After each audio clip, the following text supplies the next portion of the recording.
आज आपण ओल्या तुरीच्या दाण्यांची चवदार आमटी बघणार आहोत। त्यासाठी सर्वप्रथम आपल्याला तुरीच्या शेंगाचे दाणे काढून घ्यायचे आहे। हे दाणे एका पॅनमध्ये छान मंद आचेवरती भाजून घ्यायचे आहे। भाजून घेतल्यामुळे दाण्यातील कच्चेपणा कमी होतो व आमटीची चव छान चवदार लागते। दाणे छान भाजून घेतले की ते एका मिक्सरच्या पॉटमधून आपल्याला बारीक वाटून घ्यायचे आहे। त्यानंतर एका पॅनमध्ये थोडं तेल घालून त्यामध्ये जिरे, मोहरी छान तडतडून घ्यायची आहे। त्यानंतर आपल्याला कांदा घालायचा आहे।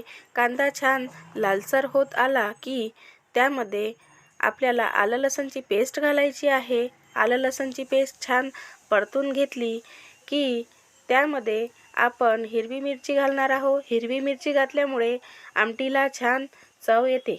हिरव्या मिरचीला आता छान परतून घेतलेलं आहे। आता त्यामध्ये हळद, धनेपूड, मसाला आणि आपण लाल तिखट घालणार आहे। आता हे सगळे जिन्नस आपण एकत्र परतून घेऊया। आता यामध्ये आपण एक पूर्ण टोमॅटो बारीक चिरून घातलेला आहे।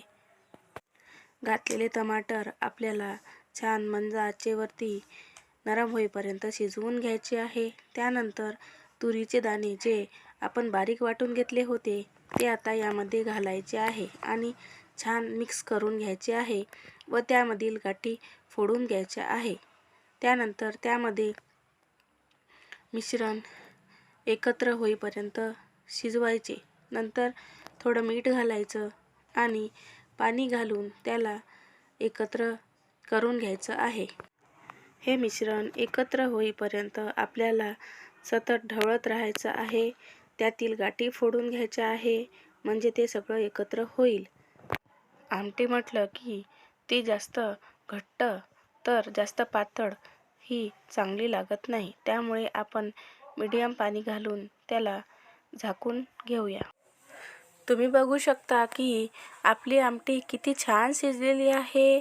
त्याला किती छान रंग आलेला आहे आणि आता आपण त्यामध्ये थोडी कोशिंबीर घालून घेऊया म्हणजे आपली आमटी तयार झालेली आहे। आता आमटी आपण सर्व करण्यासाठी घेऊया। आमटी कुठल्याही प्रकारची असली तरी ती भाकरी बरोबरच छान लागते। मग ती भाकरी ज्वारीची असो अथवा बाजरीची, आमटीची खरी चव ही भाकरी बरोबरच आहे।